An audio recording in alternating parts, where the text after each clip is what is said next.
आज कोई साधारण दिन नहीं है। आज ज्योतिबा फुले जी का जयंती है। ज्योतिबा फुले एक महान समाज सुधारक, क्रांतिकारी, एक अच्छे लेखक, एक विचारक एवं उच्च कोटि के एक दार्शनिक थे।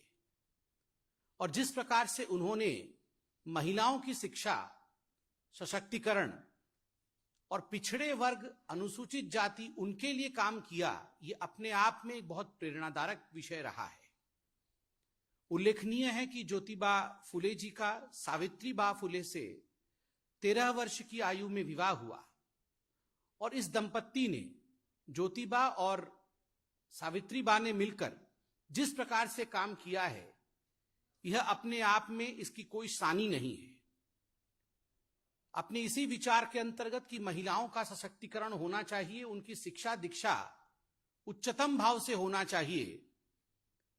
पहली महिला शिक्षिका हिंदुस्तान में कोई बनी तो वो सावित्रीबा थी, और पहला स्कूल महिलाओं के लिए कोई खुला हिंदुस्तान में तो वो इसी दंपत्ति ने ज्योतिबा फुले और सावित्रीबा फुले के कारण ये खुला है। विगत 8 वर्ष हिंदुस्तान की राजनीति के लिए बहुत महत्वपूर्ण और एक दिशा निर्धारण करने वाला वर्ष रहा है। विगत 8 वर्षों में ज्योतिबा फुले जी से और सावित्री जी से प्रेरणा लेते हुए हमारे प्रधानमंत्री, भारतीय जनता पार्टी के नेता आदरणीय नरेंद्र मोदी जी ने लगातार ऐसे काम किए हैं जिससे महिलाओं का सशक्तिकरण हो सके, जिससे पिछड़ा वर्ग, अनुसूचित जाति इत्यादि आगे बढ़ सके। और मंत्र रहा है सबका साथ, सबका विकास, सबका विश्वास, सबका प्रयास। और आप सब ने देखा होगा कि जिस प्रकार महात्मा ज्योति जी ने प्रेरणा दी थी, सफाई कर्मचारियों के पांव को धोते हुए नरेंद्र मोदी जी ने पूरे हिंदुस्तान में यह संदेश दिया कि हमें सदैव जाति प्रथा से ऊपर उठ करके विकास और विश्वास की बात करनी है। और जब तक सबका प्रयास नहीं होगा तब तक वास्तविक समाज सुधार नहीं हो सकता है। आज ये कहना अतिशयोक्ति नहीं होगा।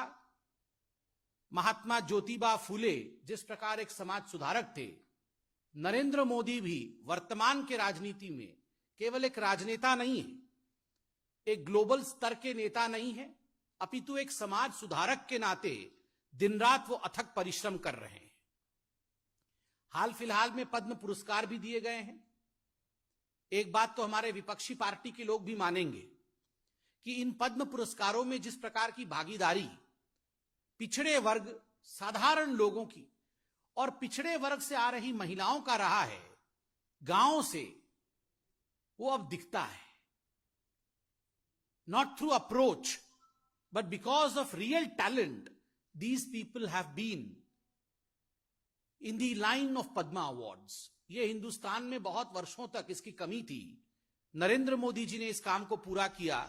कुछ उदाहरण में रखना चाहूंगा, चाहे वो उषा चौमार जो राजस्थान की एक सफाई कर्मचारी रही, आदिवासी महिला राहीबाई सोमा पोपरे, सिंधु ताई सपकल और बीरूबाला रभा, चुटनी देवी, ऐसे अनेक महिलाएं जो पिछड़े वर्ग से रहीं, साधारण महिलाएं रहीं, मगर अपने अद्वितीय काम के लिए जिन्होंने समाज में अपना एक स्थान बनाया, प्रधानमंत्री नरेंद्र मोदी जी ने पद्म अवार्ड इनको दे करके, उनकी कमिटी ने इनको पद्म अवार्ड दे करके कहीं ना कहीं एक बहुत बड़ा संदेश भारतवर्ष में भेजा है।